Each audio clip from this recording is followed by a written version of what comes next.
lately it just feels like, hi guys, sorry. Lately it just feels like I have missed a million things, and it seems like every time I schedule an appointment with a doctor or go to work, because I have a part-time job right now at a weed shop. Every single thing that I have tried to do in the last 3 months, I have been like 2 hours late for. I got written up at the part-time 2 day a week job. I've missed out on sales for snarky-card stuff. I just can't get my shit together. It just feels like time is an invisible bear that I'm always wrestling, and it's just been out of control lately, and I can't figure out why, because I'm not having pain issues. I'm not, I feel fine. I feel sleepy. I feel like I want to hibernate like an actual fucking bear. But outside of that, I'm perfectly healthy for the first time in a while. Like, the weather isn't fucking up my broken legs. My repetitive stress in my hands is down.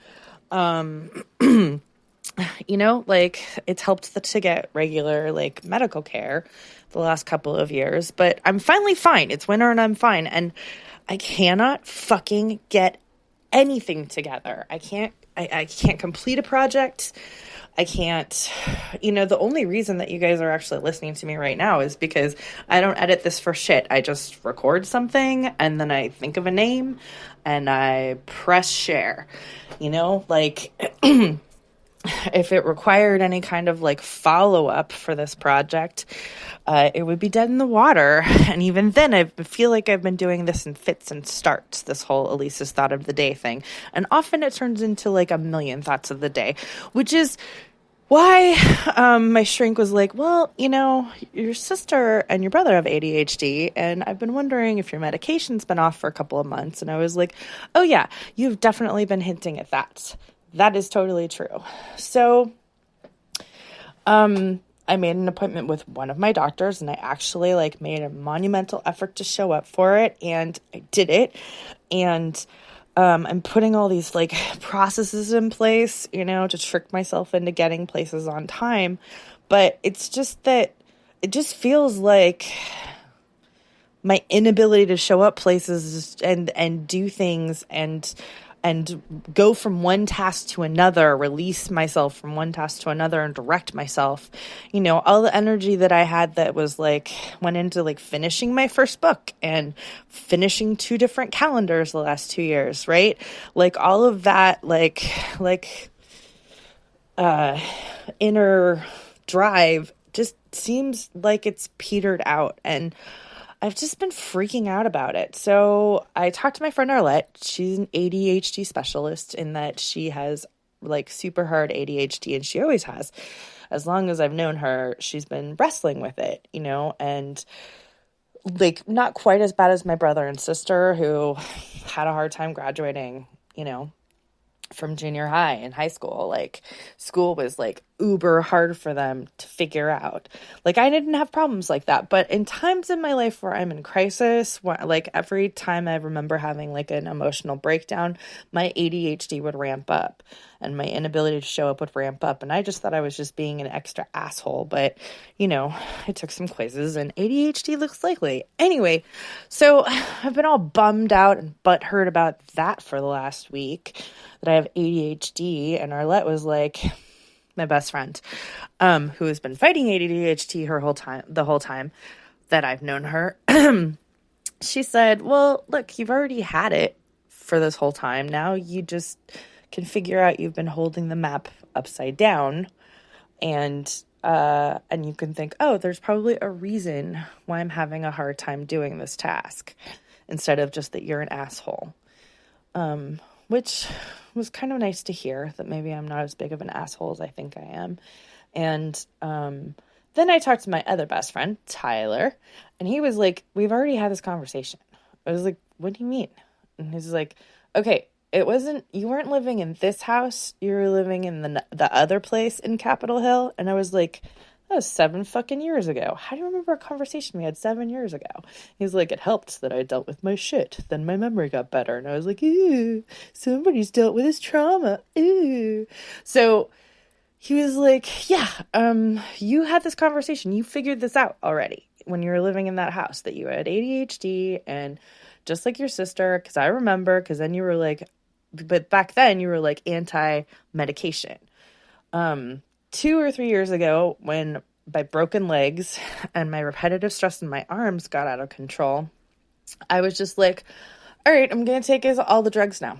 I'm just going to take all the drugs, all the legal drugs, all the illegal drugs, whatever drugs you got for me. If anybody says a drug's going to be good for me, I'm just going to try it now. I'm just like trying to drop my resistance. I spent the first 36 years just trying to kick all the pills away, and now I'm just grabbing it up by the handful, right? And some of my medication has really helped me. So it's good that I've been trying that.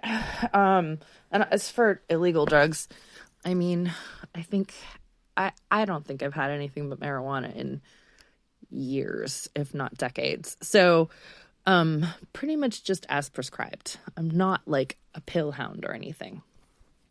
But, so anyway, so that was 7 years ago. Apparently I figured this all out before, and I just don't have any personal memory of my emotional journey, which kind of unnerves me because I can map out like all of my trauma recovery, but I can't remember that I figured this out. Anyway, I remember that time when I first discovered that I had ADHD. Apparently, Tyler's telling me, part of the reason why I didn't retain the knowledge and try to figure out how to adjust for it and investigate it and like take drugs for it and allow for it in my life and integrate it, like that.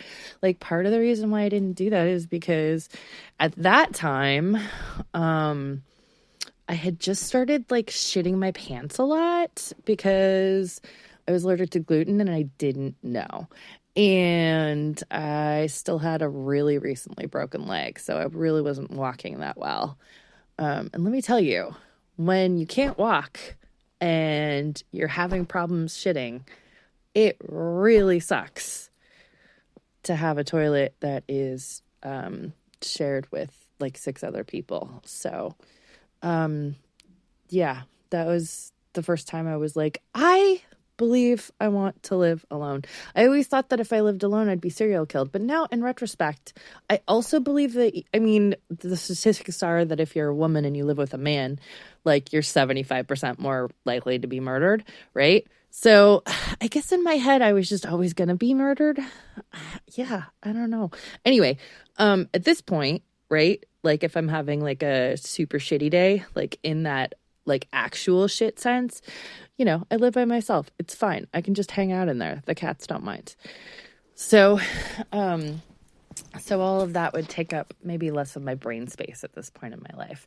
But anyway, what I'm saying is I was distracted by my other difficulties in the past. And so I did not actually integrate all this ADHD stuff in.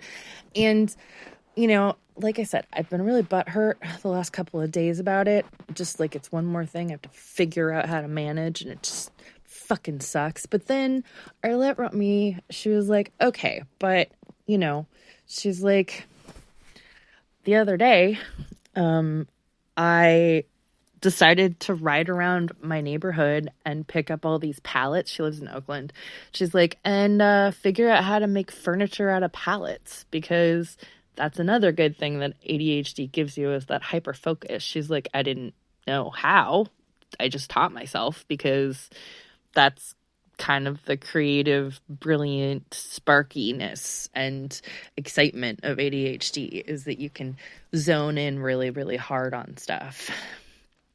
And when Tyler and I were talking about it, I was like, okay, so I discovered this 7 years ago. And since then, I have done a bunch of stuff. Like I said, like I completed a book, actually 2 versions of the book, right? And the calendars. And I've made a bunch of cards since then, like 50,000. So apparently I just have these lulls where I do hibernate. And Tyler was like, yeah, you totally do. He's like, you have like, he's like September and then January, you have these times where you're just, you can't get yourself to create. You can't get yourself to finish things. You're pretty down. He's like, it's just cyclical with you. He's like, and then the rest of the time you're just obsessive and you create projects and you do finish them for the most part.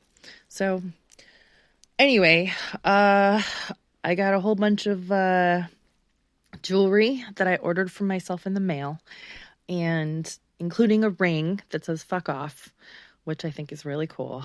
And I'm dressed in a new tutu that I finished. I did finish some sewing this week. So I'm not finishing anything I'm supposed to, like getting my book into stores and telling you guys about how Phoenix Books on Broadway is carrying my book and my calendar now, and you should totally check it out in Capitol Hill, Seattle. But I am finishing some things. Anyway, so I'm wearing this cute tutu and my boobs are hanging out, and I'm going to go to the bar and see if I can show some people the book and the calendar and some of my other art, and see if I can make some money and shake my boobs and make myself feel better. You know, the adulation of strangers really goes a long way for me. So thanks for listening to my million thoughts of the day about how I am bad at thinking today. I really, really appreciate you guys listening to all this rando stream of consciousness shit that I do in these podcasts. It's starting to become like therapeutic for me. And so thanks for listening to me, internets. I will talk to you tomorrow, I promise. Maybe even late tonight I'll record something after I get back from the bar and I'm all happy and jazzed by the, as I said, adulation of strangers. Happy vagina, guys. Talk to you later.